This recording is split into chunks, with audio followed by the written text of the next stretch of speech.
Monggo Himawan share screen. Oh. Share screen. Share. Go. Campur. Assalamualaikum warahmatullahi wabarakatuh. Waalaikumsalam warahmatullahi wabarakatuh. Ingin menjelaskan tentang abad pertengahan. Yaitu anggotanya adalah saya, Muhammad Himawan, Reza Wildani Muhtar, dan Muhammad Pradipta.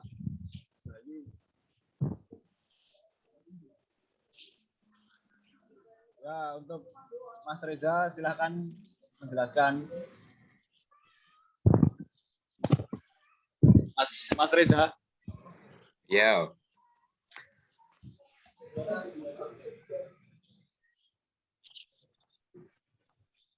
Sebelumnya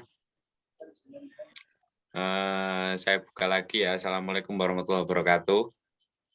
Waalaikumsalam warahmatullahi wabarakatuh.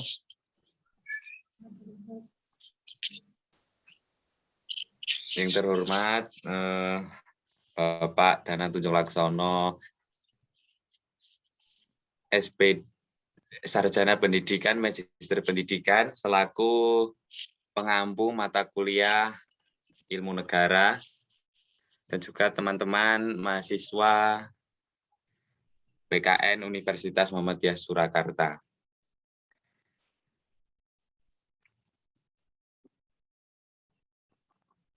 Di sini saya akan langsung saja menjelaskan ilmu negara pada abad pertengahan. Abad pertengahan terjadi setelah jatuhnya Imperium Romawi. Abad ini dimulai pada abad 5 sampai dengan abad ke-15. Karena abad ini berjalan bersama dengan berkembangnya agama Kristen, maka pengetahuannya sedikit terpengaruh dengan ajaran agama sehingga menimbulkan paham teokratis.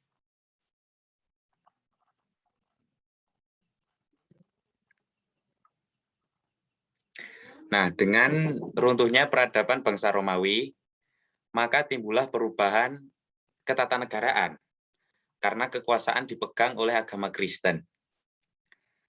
Yang banyak semakin berkembang sehingga para kaisar banyak yang menganut agama Kristen. Maka muncullah organisasi gereja. Lalu siapakah yang berkuasa? Yang berkuasa itu maksudnya paus atau raja gitu ya.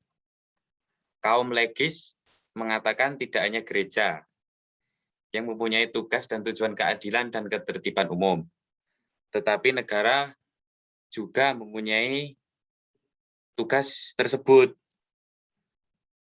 Bahkan negara lebih dulu daripada gereja. Lalu menurut kaum kanonis atau penganut paus, mereka mengatakan kekuasaan di dunia yang asli adalah paus. Seluruh kerajaan yang di dunia itu pokoknya dewanya itu paus. Nah, raja-raja itu mendapatkan kekuasaan dari paus itu. Lalu abad ini dibagi menjadi dua periode, yaitu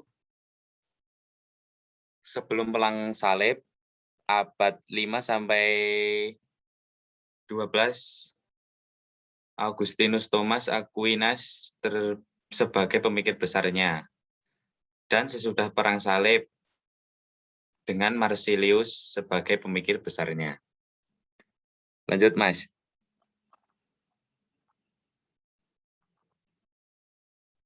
Zaman pertengahan sebelum Perang Salib ajarannya bersifat sangat teokratis. Segala sesuatu didasarkan atas kehendak Tuhan. Hal ini terjadi karena diakuinya agama Kristen sebagai agama resmi dari negara. Akibat tidak banyak perundang-undangan kritis terhadap segala sesuatu yang terjadi, segala perbuatan ditujukan untuk membela kepentingan gereja. Lanjut. Sedangkan pada zaman pertengahan sesudah perang salib, ajaran-ajaran kenegaraan dan hukum banyak dipengaruhi oleh pemikir-pemikir Yunani. Hal ini dikarenakan banyak penganut-penganut Kristen yang pergi ke Timur Tengah dan Palestina untuk membela dan menyelamatkan Kristen yang terancam. Disinilah mereka belajar ajaran-ajaran pemikir Yunani yang mana setelah perang salib selesai, mereka kembali ke negaranya dan membawa ajaran dan kebudayaan Yunani kuno tadi yang sebelumnya tidak dikenal di dunia barat. Kembali ke slide 2, Mas.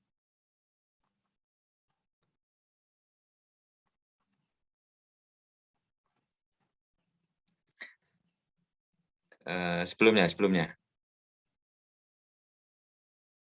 Nah, ini ada Augustinus sebagai pemikir besar.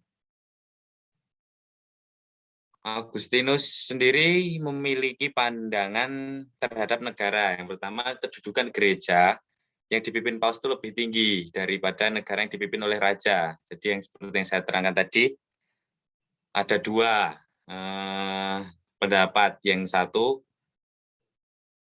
paus itu lebih tinggi daripada raja, yaitu raja itu di bawah kendali paus. Dan yang kedua,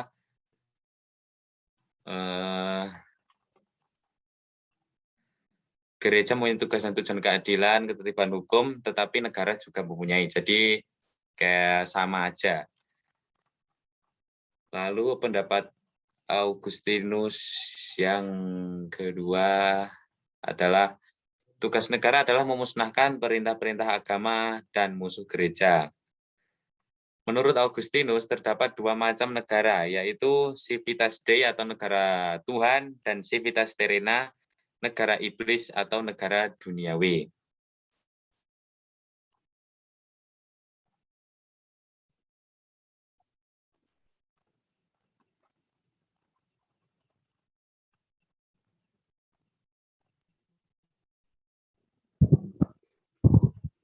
Now, what?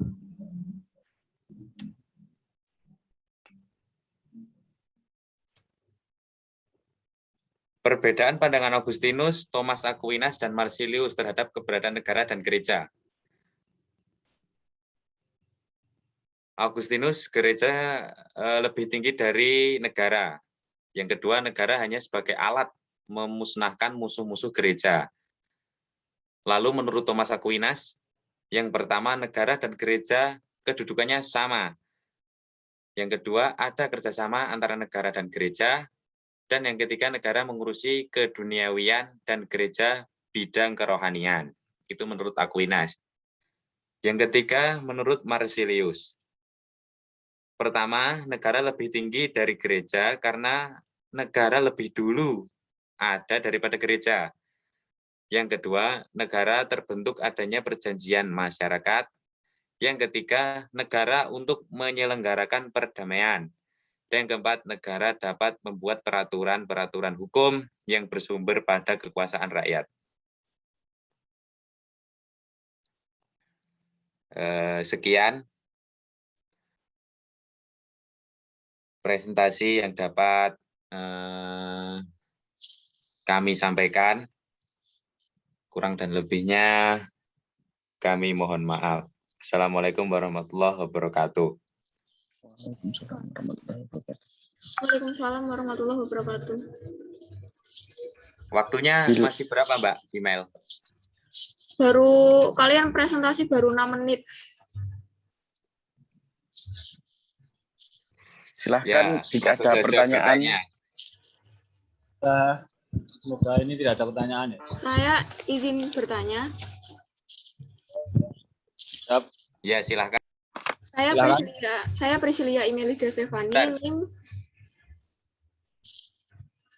Saya Priscilia Imelida Stefani, NIM A2202100067, ingin bertanya, seperti apakah ajaran pemikir Yunani sehingga mampu mengubah ajaran sebelum adanya perang salib?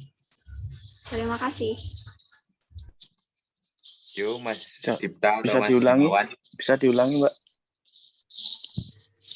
Seperti apakah ajaran pemikir Yunani sehingga mampu mengubah ajaran sebelum terjadinya perang salib?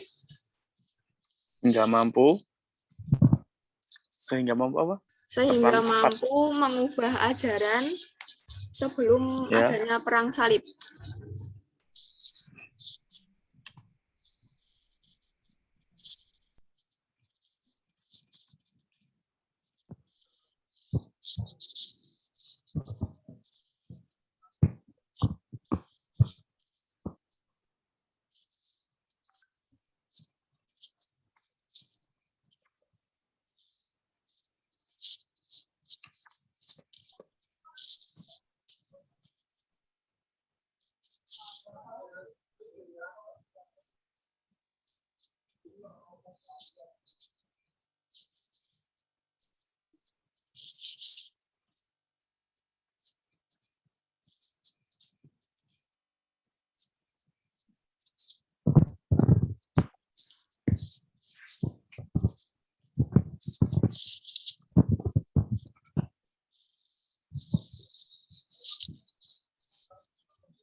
Mungkin Mas Bayu Aji bisa menjawab.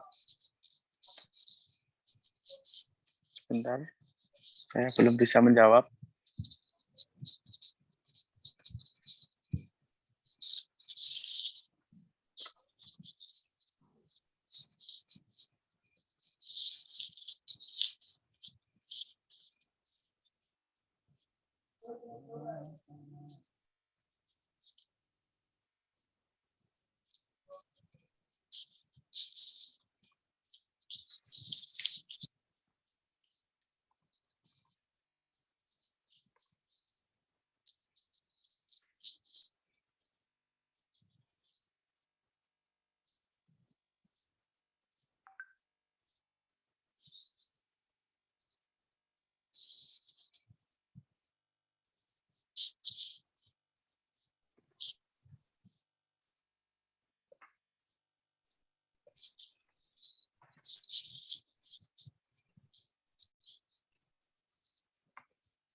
Mungkin ada pertanyaan yang lainnya dulu.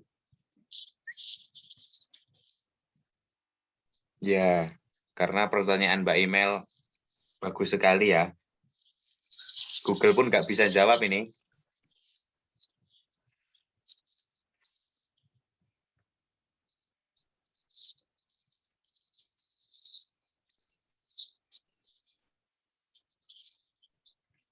Maksud dari pertanyaannya itu seperti apa pemikir Yunani itu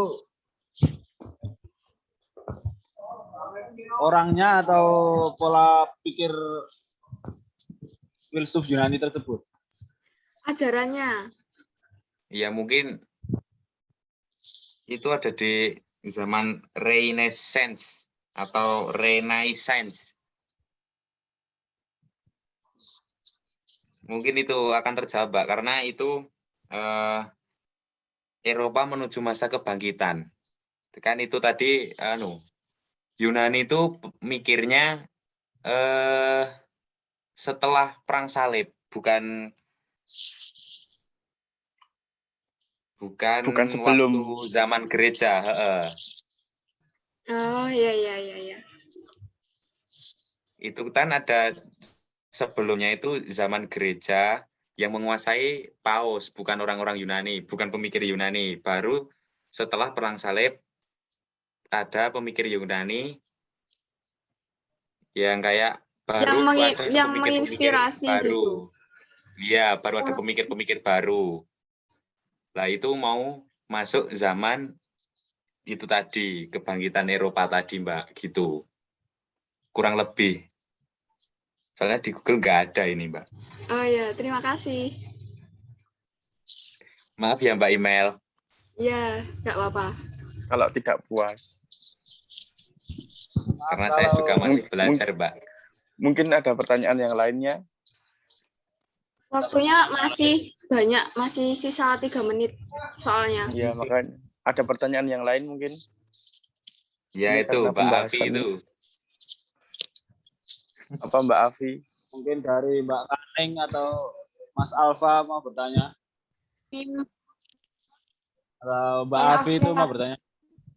Gimana? Oh, Mbak Afi. 0210066 mau bertanya. Kan tadi ada yang namanya negara iblis.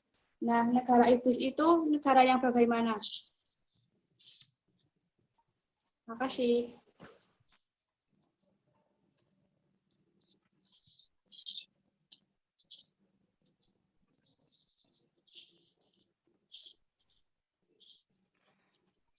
Sebentar.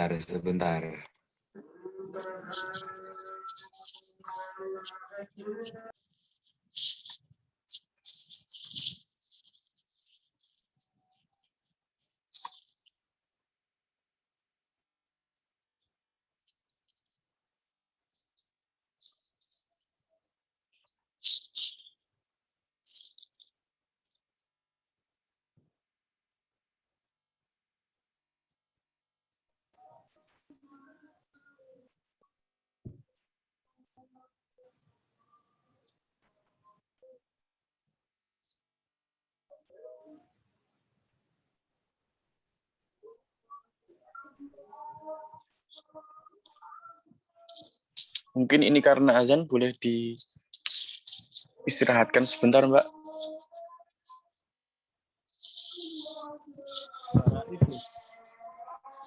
Tadi pertanyaannya apa?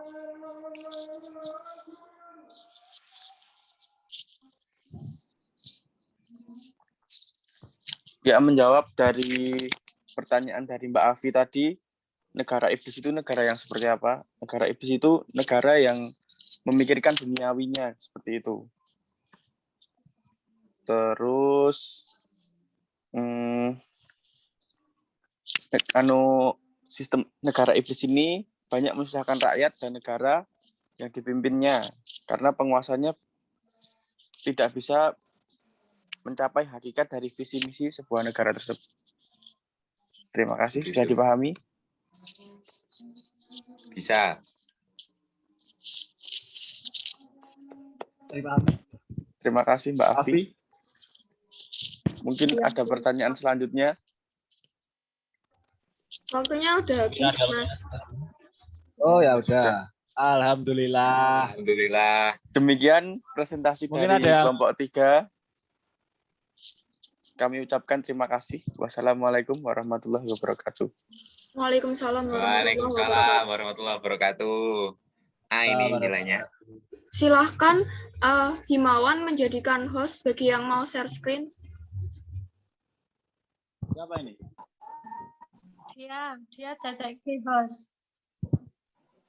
Sinten? Dia lugu. Ya Lulu. Ya Lulu. Ya Lulu. Ya Lulu. Ya Lulu sing ndi? Oh, lagi toh.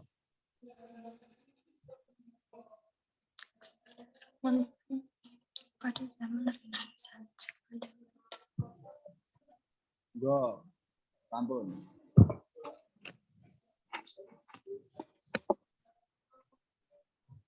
Sampun dereng. Sudah kok. Silahkan dia share screen.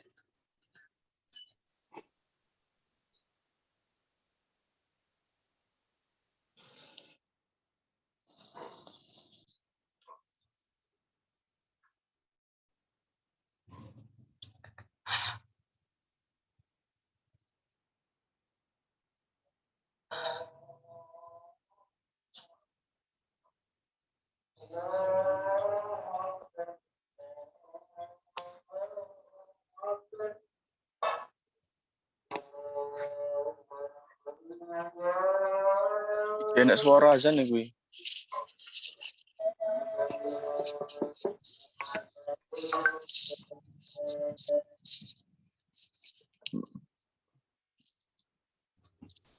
Kelompok 4, waktu terus berjalan. Share screen-nya. Ada kendala mungkin? Dea iso share screen ra, De?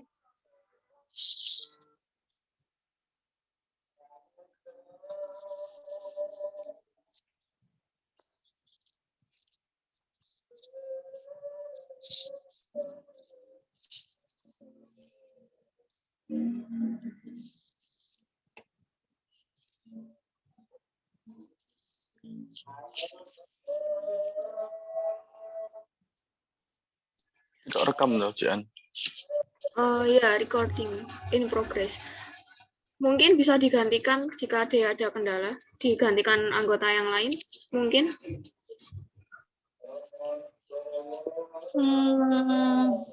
Aku Jal. Tolong Kaning dijadikan host dulu deh ya. Soalnya kalau nggak host nggak bisa share screen.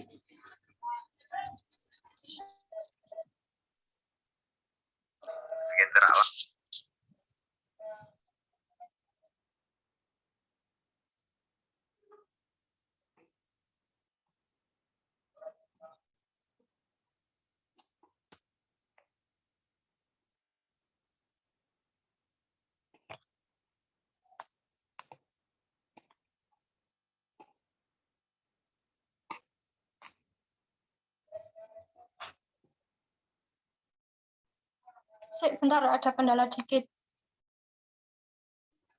Oke. Tak itu dulu ya, tak stop recording dulu ya. Kalau gitu, biar nggak banyak makan waktu.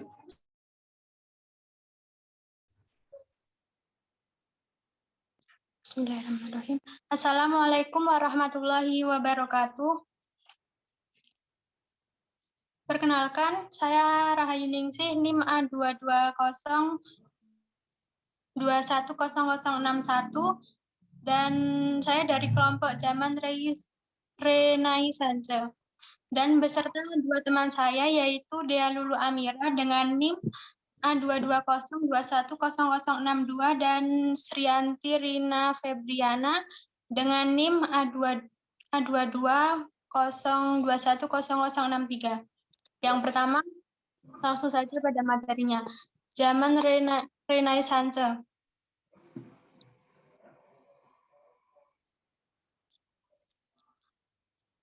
Pandangan hidup dan ajaran-ajaran tentang hukum, pandangan hidup dan ajaran-ajaran tentang negara dan hukum pada zaman ini sangat dipengaruhi oleh beberapa paham. Yang pertama ada berkembangnya kebudayaan Yunani kuno. Yang kedua, adanya sistem feodalisme. Sistem ini yang berakar pada kebudayaan Jerman kuno. Sistem ini mempengaruhi Romawi Barat sebagai akibat ditaklukkannya Romawi Barat oleh bangsa Jerman. Sebagai sistem feodalisme ini menimbulkan kekacauan dan perpecahan di berbagai pihak. Untuk selanjutnya, pada tokoh-tokoh di zaman Renaissance yang akan dilanjutkan oleh Srianti Rina.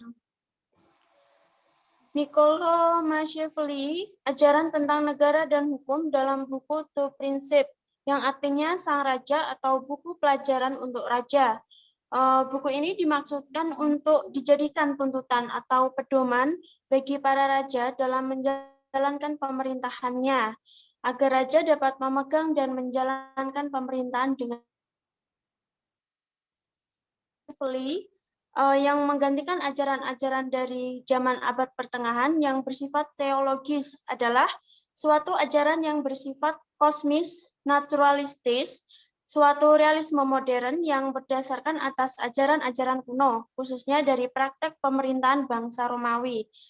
Yang ketiga, tujuan negara adalah mengusahakan terselenggarakannya ketertiban, keamanan, dan ketentraman, dan ini hanya dapat dicapai oleh pemerintah seorang raja yang mempunyai kekuasaan yang absolut. Lalu, bentuk pemerintahan yang baik adalah monarki. Dalam pikirannya, ia mengatakan apabila orang-orang itu ekonomis, sama kuatnya, maka sebaiknya dilaksanakan sistem pemerintahan yang demokratis. Niccolo Machiavelli menolak aristokrasi. Terima kasih. Selanjutnya akan dilanjutkan dengan saya.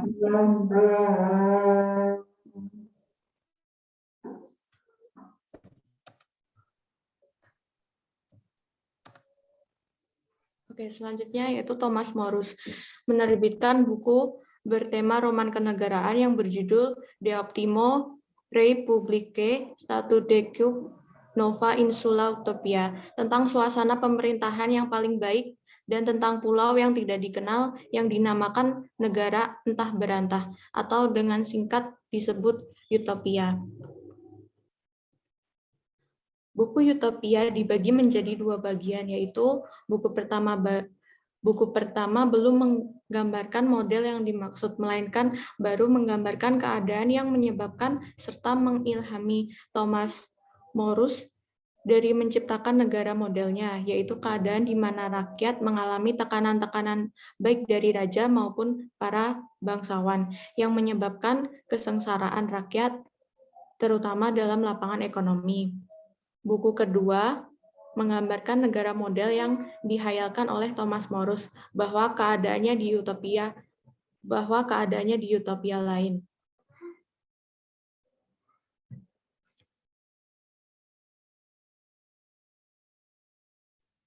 Lanjut pada tokoh ketiga yaitu Jean Bodin pada tahun 1530 sampai 1596 Masehi. Yang pertama, ia hidup dalam suasana sistem pemerintahan absolutisme yang di bawah kekuasaan Henry keempat, yang merupakan bentuk pemerintahan baru, tidak dikenal pada zaman pertengahan dan baru memberi sifat kenegaraan yang khusus pada zaman sejarah baru. Individualisme akan diganti dengan kolektivitisme. Kemudian, tujuan negara adalah kekuasaan. Selanjutnya, negara adalah keseluruhan dari keluarga-keluarga dengan segala miliknya yang dipimpin oleh akal dari seorang penguasa yang berdaulat. Kedaulatan adalah kekuasaan tertinggi yang membuat hukum di dalam suatu negara bersifat tunggal, asli, abadi, dan tidak dapat dibagi-bagi. Jadi kedaulatan itu tuh mempunyai 4 sifat.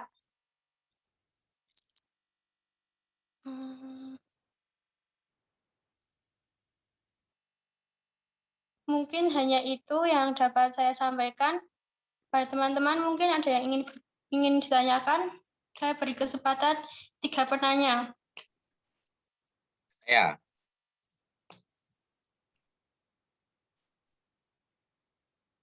Monggo. Izin bertanya, Mbak. Ya.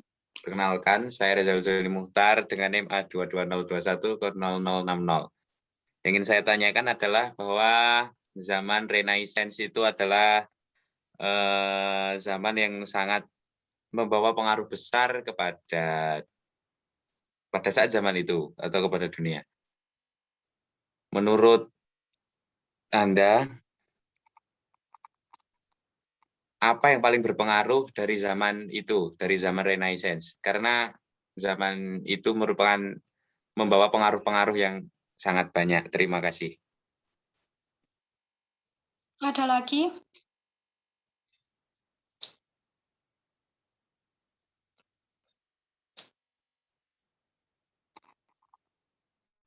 Mbak Imel mungkin?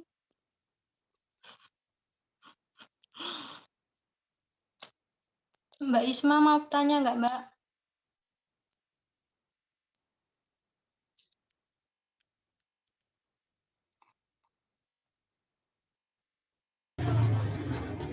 Silakan yang ingin bertanya, waktunya masih tersisa banyak soalnya.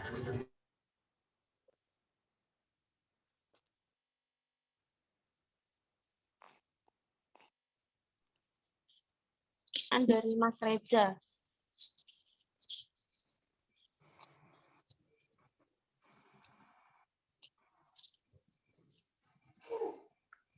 Saya mau bertanya, Mbak. Ya, silahkan. Saya Muhammad Pradipta Bayu Haji dari NIM A220210059. Saya ingin bertanya, yang dimaksud absolutisme itu yang seperti apa?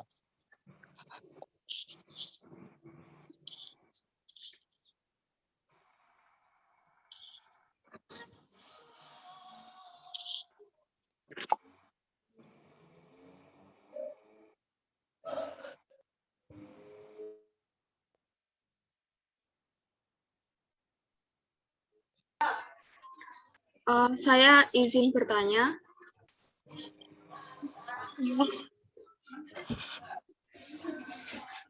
Apakah boleh? Masih sisa satu tadi katanya. Ya, silakan. Saya Priscilia Imelida Stefani, NIM A2202-167. Izin bertanya, di PDF yang dikirimkan oleh Pak Danang disebutkan bahwa kepentingan negara menjadi hal yang paling sentral atau ukuran tertinggi dalam pelaksanaan pemerintahan. Lah, itu maksudnya bagaimana? Terima kasih.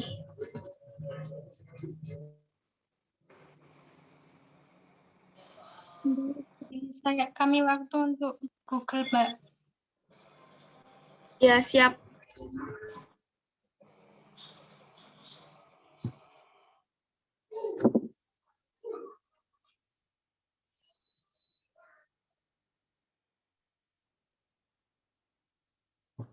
Untuk pertanyaan 1, boleh saya jawab? Ya, silakan. Izin menjawab, saya Sriyanti Lina Febriana. Bagaimana pengaruh adanya zaman Renaissance? Di sini saya akan menjelaskan, dalam pengaruh adanya zaman Renaissance adalah berkembangnya ilmu pengetahuan. Di samping itu, berkembangnya teknologi dan teknologi, seni, dan budaya. Teknologi itulah yang kemudian memicu kedatangan penjajahan bangsa Eropa di Indonesia.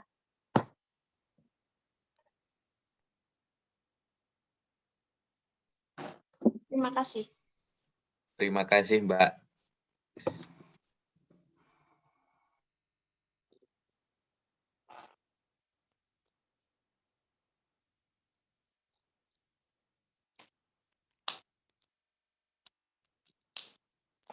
Pertanyaan Mbak Email bisa diulang?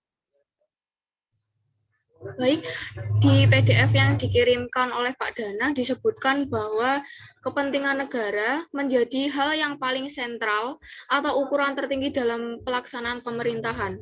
Itu maksudnya bagaimana?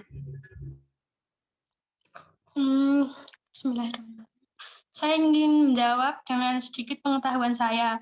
Maksudnya jadi kepentingan negara itu tuh kayak kepentingan tertinggi. Kalau semisal negara itu tuh kayak tahta tertinggi, jadi tuh nggak ada yang bisa menandinginya gitu.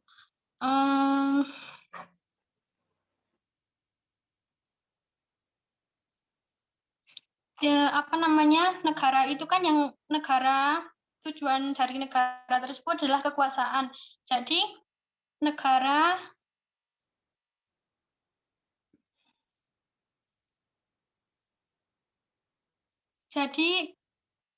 itu mempunyai kedaulatan tertinggi yang membuat hukum itu di suatu negara. Karena negara itu bersifat tunggal, asli, abadi, dan tidak dapat dibagi-bagi. Yang dimaksud dengan negara tunggal yaitu negara yang memiliki yang dimaksud dengan asli, kekuasaan tidak berasal dari kekuasaan lain. Jadi yang mengatur semua itu tuh hanya negara, dan abadi. Negara adalah kekuasaan atau kedaulatan tertinggi, dan negara itu tidak dibagi-bagi. Artinya kedaulatan itu tidak dapat diserahkan kepada orang lain atau kepada badan-badan lain. Ya. Terima kasih. Ya.